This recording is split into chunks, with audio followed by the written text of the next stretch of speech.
huwag kayong magtaka pag medyo mabibigat yung problemang dumadating sa'yo, na para bang ibang klase na to, ibang level na to, hindi pa to nangyayari noon.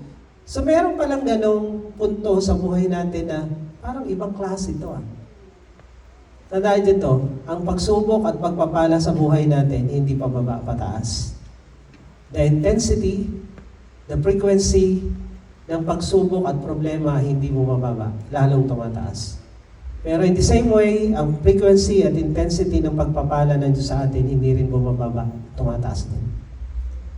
Hindi pwedeng kunin natin yung pagpapala nang walang yung pagsubok at problema. Laging magkasama yan. Walang rosas na walang tinik. Walang umaga na walang gabi. Walang tagumpay na walang laban.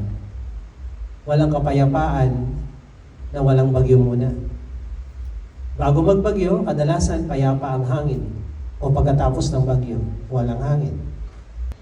So, hindi pwedeng gustuhin mo lang yung magagandang side at yung mga pangit na side, kaya ayaw mo. Kailangan mong nandyan ka para matutunan mo na hindi ka magaling.